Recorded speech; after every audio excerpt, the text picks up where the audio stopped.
Good morning, good afternoon, good evening, and welcome to today's Caffeine for the Soul. And if you enjoy the things we talk about in these weekly episodes, I encourage you to check out our Inner Circle Platinum. And it's a kind of an all-in, dive into the deep end place where you can get extra webinars and courses and all sorts of programs with me over the course of a year, included in and all in one place as part of a community of like-minded explorers. And you can find out more about that at michaelneill.org. And in fact, today's topic comes from a webinar that we did in one of our Inner Circle Platinum programs. And I was talking with somebody, and they were talking about how they felt like it was important that they were afraid when they did certain things, that it mattered, that it was going to go better because they were afraid, that they were going to be safer because they were afraid, that they were going to be more motivated because they were afraid. And I understood what they were pointing to, which is that sometimes it feels like it's sensible to be tentative, to approach something a little more delicately and not just kind of blunder in and knock over the furniture and apologize later. But I also recognized that fear is a pretty miserable way to approach things. Like if your fundamental learning strategy is scare yourself and then try to figure it out, it's rarely going to go that well. And so I was thinking to myself, well, what's the opposite of fear? And what occurred to me is the opposite of fear is presence. That when we show up fully to something, we're just there. And when we're there, all our resources show up with us. The deeper intelligence, our creativity, our playfulness, they all come with us when we show up. In fact, it was pointed out to me once by somebody who worked with me that the only areas in my life where I really struggled were the ones where I didn't really show up, where my fear showed up, but I lagged behind. Or the way, one of my favorite ways that Dr. Robert Holden puts it is he said, if it feels like there's something missing in your life, it's probably you. And so if you look at the difference between showing up with presence or showing up with fear, it's usually pretty obvious which one is going to be more helpful. But as it happened when I asked this person, well, would you rather show up with presence or with fear?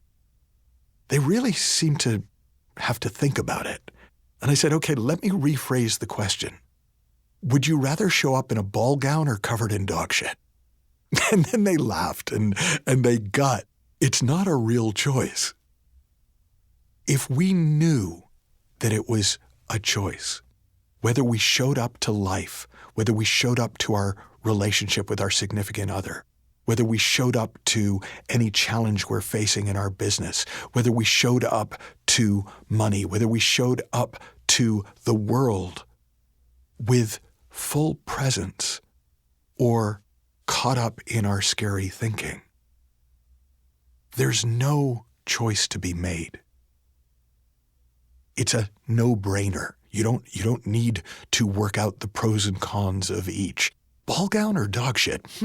Well, the ball gown looks pretty, but I don't like the way the arms fold, and dog shit, at least people will stay away from me and they'll leave me on my own. It's like, it's pretty much, you know you're going to do better in the ball gown than covered in crap.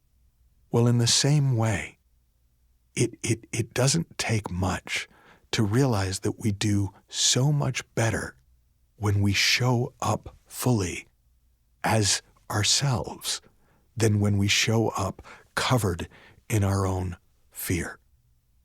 Now, once you start to realize the distinction, once it becomes kind of obvious to you, oh yeah, given the choice, I'd prefer presence to fear. Then the next kind of obvious question is, well, how do I do it? Well, here's the fundamental difference between presence and fear. You don't have to do presence, but you do have to do fear. Now, often people have that reversed. They think fear is almost a natural response to life, but presence can be practiced and learned through mindfulness or being here now or whatever other thing they've learned to try to be present. But presence is the absence of fear. Presence is what's left when we're not scaring ourselves with imaginary futures that we don't think we would enjoy. Because effectively, the feeling of fear, and I mean fear distinct from awareness of danger, there's a sort of a animal thing where if there's a real and present danger, our whole system responds directly to that. But fear, the way most of us experience it, is nothing to do with a clear and present danger. It's to do with the power of our imagination, that we can so vividly imagine something happening that isn't happening, that we feel it as if it was. So we imagine a bear and we feel fear. But there's no bear. There's just a scary thought or a thought that I'm using to scare myself. And in the absence of that thought, what's left is you. What's left is presence. So within the metaphor, when you stop covering yourself in dog shit, what's left is a ball gown. What's left is beautiful. What's left fits you perfectly because it is you. Have fun, learn heaps, happy exploring, and I'll talk with you soon.